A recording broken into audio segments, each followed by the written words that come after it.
जय मसीह की प्रिय विश्वासी भाइयों बहन, प्रभु यीशु का धन्यवाद हो जो प्रतिदिन अपनी उपस्थिति में हमें आने का अनुग्रह देता है। न सिर्फ हमारी प्रार्थनाओं को सुनता है बल्कि अपनी आवाज़ भी हमें पहुंचाता है, अपने दिल की बातें भी हमसे करता है। ऐसा ही तो परमेश्वर अपने लिए चाहता है, एक सेवक, एक भक्त, एक मसीही जो उसकी वाणी को सुने, उसकी दिल की आवाज़ को सुने। ये आवाज़ सुनने के लिए उसने हमें पवित्र शास्त्र दिया है। आज के मनन में हम देखेंगे कि इस पवित्र मनन को करने के लिए, पवित्र शास्त्र को पढ़ने के लिए प्रेरितों के काम 17 अध्याय 10 से 12 पदों में एक बहुत अच्छे नगर के विश्वासियों का नाम दिया गया है जिन्हें हम बिरिया के निवासी कहते हैं। जब पौलुस वहां प्रचार करने के लिए पहुंचा तो बताया जाता है कि ये बिरिया के लोग थिस्सलुनीकी के लोगों से ज्यादा बेहतर थे। तो किन बातों में ये ज्यादा बेहतर थे उन पर थोड़ी सी हम चर्चा करें, जो 17 अध्याय 10 से 12 पदों तक उसमें लिखी है। भाइयों ने तुरंत रात ही रात पौलुस और सिलास को बिरिया भेज दिया और वे वहां पहुंचकर यहूदियों के आराधनालय में गए। ये लोग तो थिस्सलुनीके के यहूदियों से भले थे और उन्होंने बड़ी लालसा से वचन ग्रहण किया और प्रतिदिन पवित्र शास्त्र में ढूंढते रहे कि ये बातें यूं ही हैं कि नहीं। इसलिए उनमें से बहुतों ने, और यूनानी कुलीन स्त्रियों में से और पुरुषों में से बहुतों ने विश्वास किया। परमेश्वर का वचन पढ़ने वाला, उसे सुनने वाला, ग्रहण करने वाला, उस पर चलने वाला एक विश्वासी कैसा होना चाहिए? यदि किसी विश्वासी का नाम लेकर हमें तुलना बताई जाए तो ये बिरिया के लोगों का एक बड़ा ऊंचा नाम रहता है, एक बड़ा ऊंचा आदर्श है। इनमें परमेश्वर के वचन के लिए उत्सुकता थी। पहली बात, these people were filled with eagerness to learn, to listen to the word of God. पौलुस जब यहाँ आता है तो ये आराधनालय में यहूदी लोग हैं जो पुराने नियम को, जैसे हम आज की भाषा में पुराने नियम कहेंगे, उन दिनों की भाषा में कहेंगे तो मूसा की व्यवस्था को सुनने वाले, मानने वाले, उस पर चलने वाले लोग थे। और जब पौलुस ने मूसा की व्यवस्था से उनको समझाया कि मसीह किस प्रकार देहधारी होकर आया है, किस मकसद के लिए आया है और किस तरह सारा धर्म शास्त्र उसके बारे में बताता है, और इतना ही नहीं, मसीह की शिक्षाओं को ग्रहण करना न सिर्फ यहूदियों के लिए बल्कि दुनिया के हर इंसान के लिए कितना जरूरी है, महत्वपूर्ण है, और यह कहें एकमात्र सच्चाई है। जैसा प्रेरितों ने 4 अध्याय में कह दिया था, स्वर्ग और पृथ्वी के बीच में दूसरी कोई सच्चाई नहीं है, एकमात्र सच्चाई। यही बात पौलुस पकड़ के सारी दुनिया में कहता रहा। ये लोग परमेश्वर का वचन सुनने में उत्सुक थे। दूसरी, बड़े डिलीजेंटली उस वचन का एग्जामिनेशन करते थे, अध्ययन के साथ उसको परखते थे। ऐसे नहीं कि पौलुस ने जो भी कह दिया ये सुन के चले गए। आज के जमाने में भी ऐसे लोग हैं, पास्टर ने जो प्रचार कर दिया वो कभी धर्मशास्त्र में जाकर कंफर्म नहीं करेंगे कि ये सही है या नहीं, ऐसा लिखा है या नहीं। ये लोग परमेश्वर के वचन को पौलुस के द्वारा सुनकर जाकर धर्मशास्त्र में ढूंढ ढांड करते थे कि वास्तव में ये बातें जो हमने सुनी है ऐसी हैं या नहीं। इस बात से पता चलता है कि ये लोग बड़े ध्यान से वचन सुनते हैं, उतने ही ध्यान से वचन को पढ़ते हैं और समझते हैं, और एक ऐसी अप्रोच अपनाते हैं जो इनको ये कंफर्म करती है कि तुमने जो सुना है वो सही है, तुमने जो पढ़ा है वो इसके अनुसार है। तीसरी चीज, इनमें डिसर्नमेंट है। ये परीक्षण तो करते हैं, लेकिन इनमें एक डिसर्नमेंट, परख करने का एक विवेक है। बहुत से लोगों को यही बात नहीं आती। वो कुछ भी सुन ले, अगर इंसान बाइबल हाथ में लेकर खड़ा है और उसने कुछ भी प्रचार किया तो सिर झुका करके मानते चले आए। उसने शैतान का ही क्यों ना तारीफ कर दी हो, प्रशंसा कर दी, उसको क्यों ना ईश्वर बना दिया हो। ये लोग डिसर्न करने की आदत में कमजोर होते हैं। आज के जमाने में भी बहुत ज्यादा ऐसे विश्वासी देखने को मिलते हैं, डिसर्नमेंट में बहुत कमजोर है। ये क्यों होता है? ये इसलिए होता है कि उन्हें परमेश्वर के वचन का ज्ञान नहीं है, पवित्र आत्मा के साथ उनकी संगति नहीं है, आत्मा के फल उनमें एक डिसर्नमेंट भी है, उनकी जिंदगी में नहीं है। जो जैसा पिला दे वैसा पीकर अंधभक्त की तरह चल पड़ते हैं, मान लेते हैं, करने लगते हैं।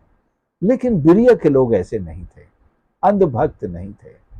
वे हर सुनी हुई बात को पवित्र आत्मा की सहायता से परखते थे, और उनका स्टैंडर्ड परखने का धर्मशास्त्र था। उसमें मूसा की व्यवस्था थी, उसमें भजन संहिता थी, उसमें दूसरी भजन संग्रह की दूसरी किताबें भी थी, विजडम लिटरेचर की, और उसमें नबियों की किताबें भी थी। पुराने नियम की 39 किताबें सारी सब, क्योंकि नया नियम तो अभी अस्तित्व में ही नहीं है, केवल प्रचारकों से जो सुना जा रहा है वही।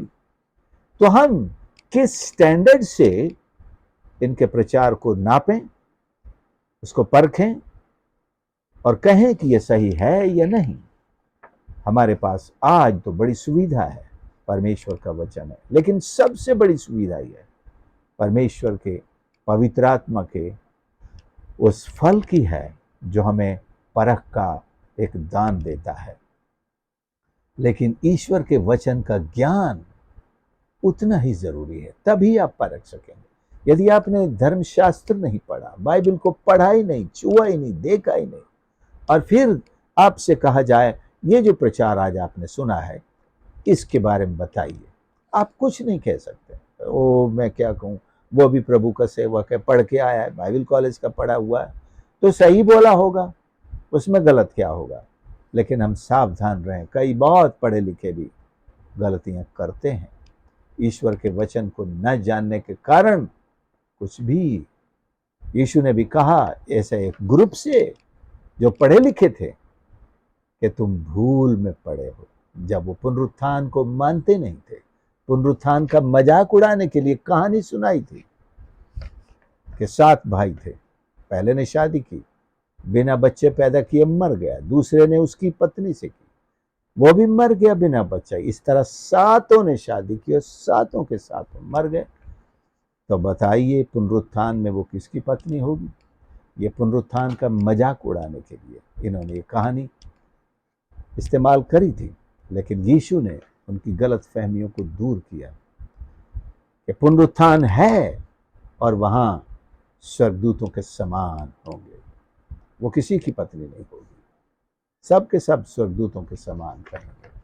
तो ये धर्मशास्त्र को जान, ये तो मूसा की व्यवस्था से ही है, पुनरुत्थान तो मूसा की व्यवस्था से ही है, सारी बातें प्रभु ने उजागर की। एक और चीज है, सच्चाई को ग्रहण करने की इच्छा, the receptiveness of the truth, ग्राह्यता, ग्रहण करने की इच्छा, बड़े गर्मजोशी के साथ, वार्म वेलकम के साथ, जैसे हम कहते हैं, सच्चाई को मानने वाले। आज सच्चाई को सुनने वाले तो बहुत हैं, लेकिन सच्चाई को मानने वाले नहीं रहे, उस पर चलने वाले नहीं। इन्होंने सत्य को सुना, उसको परखा और उस पर चले। हां, जब तक आप परखे नहीं मत चलिए, ये हम कह सकते हैं, लेकिन परखने की कोशिश तो कीजिए, और परखने के बाद जब आप जान जाएं हाँ ये सत्य है, तब आप उस पर चलिए। और सत्य को परखने के लिए दुनिया में बहुत सारे पैमाने नहीं हैं, यह भी मैं बता दूं।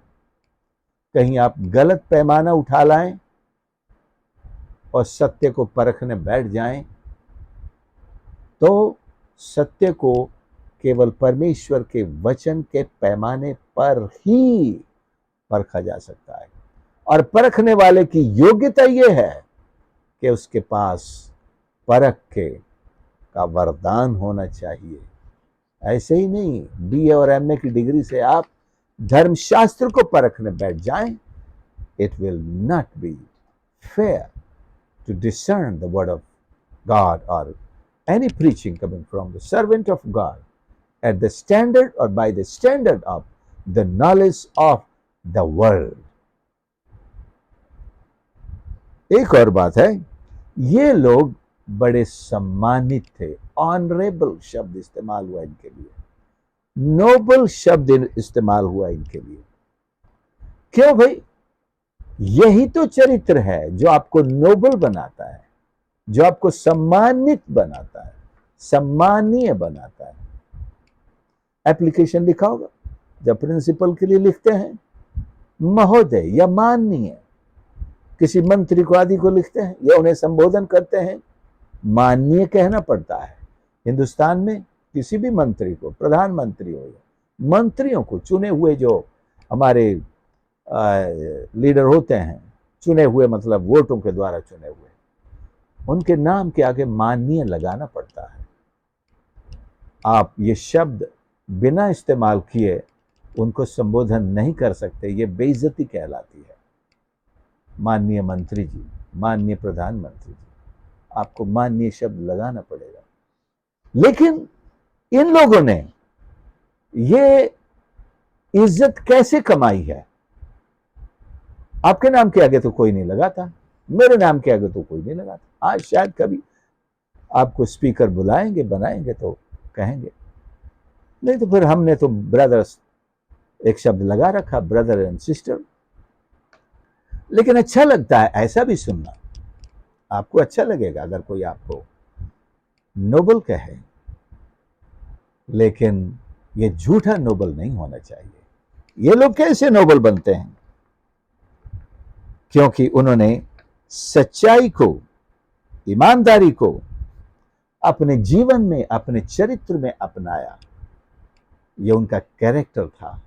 Nobility was their character, integrity was their character, so they were addressed as noble, honourable, because it was their character. ये उनका चरित्र था जिसने उन्हें माननीय बनाया, सम्मानीय बनाया। आपको और मुझे भी यह कैरेक्टर अच्छा लगना चाहिए। तो हम परमेश्वर के वचन को पढ़ें, उत्सुकता को पैदा करें, उसे सुनें और परमेश्वर के वचन के अंदर हम अपने विवेक का भी इस्तेमाल करके, परख के आत्मा के दान का भी इस्तेमाल करें। ऐसे नहीं हर कुछ सुन लिया और हजम कर लिया, उस पर चल पड़े। नो, हमें परख करना बहुत जरूरी है। और वचन के प्रति इन लोगों का समर्पण था। इनके चरित्र में वचन के प्रति एक समर्पण देखा गया है। कुछ भी सुना, ये भागकर वचन के पास आते हैं। ये किसी सीनियर पादरी को फोन नहीं लगाते हैं। आप कहेंगे उस जमाने में फोन नहीं था, लेकिन पादरियों तक, प्रचारकों तक, विद्वानों तक पहुंच तो थी। किसी न किसी तरीके से नोट कर लिए, चलो एक हफ्ते बाद हमारी मुलाकात होगी, हम पूछेंगे हमने ऐसा वचन सुना, क्या ये सही है? लेकिन इनके पास वो स्टैंडर्ड है,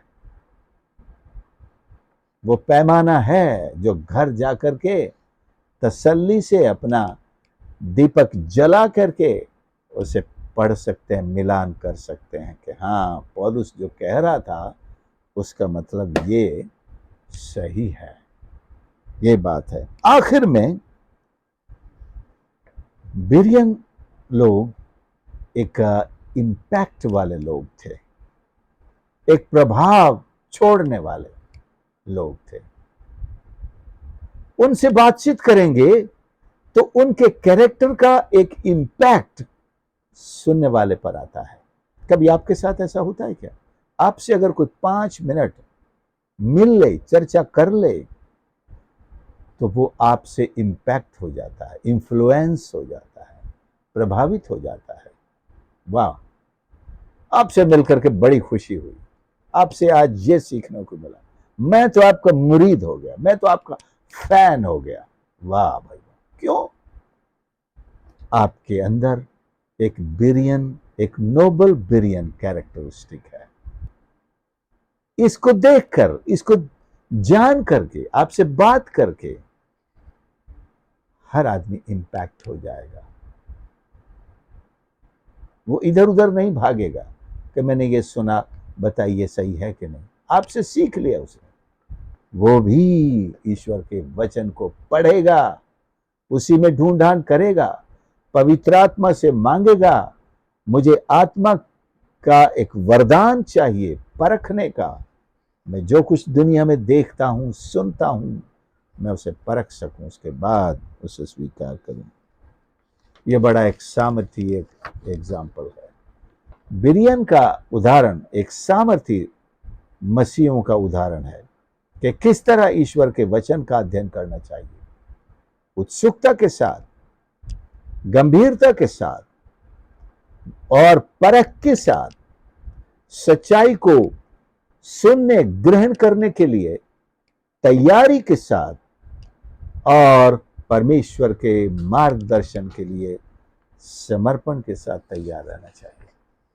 कई लोग इस भाव से कलीसिया आते ही नहीं है, बस एक औपचारिकता के लिए आते हैं। आज चर्च जाना है, कुछ भी हो सुनना है, कुछ डायरी में भी नोट करना है, लेकिन उनको अपने कैरेक्टर में उतारना, रिसीव करना, उससे जिंदगी की तब्दीली होती है, परिवर्तन होता है, ट्रांसफॉर्मेशन आता है। तो हम रोज हर संदेश से अपने आप को ट्रांसफॉर्म करते हैं कि नहीं? अगर नहीं, अगर औपचारिकता है, वी आर नॉट नोबल बिरियंस। हम उन बिरिया वासियों के समान माननीय नहीं है, सम्माननीय नहीं है, नोबल्स नहीं है। क्या करें हम? हमें आज इस बात को अपने जीवन में अंगीकार करना होगा। प्रभु मुझे उनके समान उत्तम बना, नोबल बना, श्रेष्ठ बना। नोबल का मतलब श्रेष्ठ भी होता है। मसीहों में ये लोग श्रेष्ठ थे क्योंकि इनका व्यवहार वचन के प्रति, धर्मशास्त्र के प्रति, प्रभु के सेवक के प्रति सच में श्रेष्ठ था, ईश्वर के प्रति श्रेष्ठ था।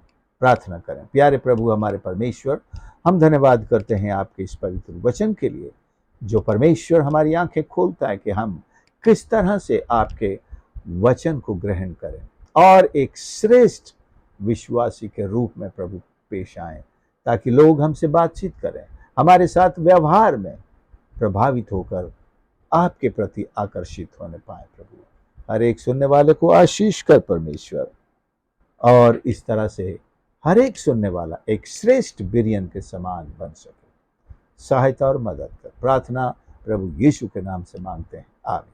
प्रभु आप सबको आशीष करे। आपने संदेश को सुना, प्लीज दूसरों के साथ भी शेयर करें और हमारे इस चैनल को लाइक और सब्सक्राइब जरूर करें यदि आप पहली बार सुन रहे हैं। और इस सेवकाई के लिए आपकी प्रार्थनाओं का हमें एक अपेक्षा है। प्रभु आप सबको आशीष करे। God bless you.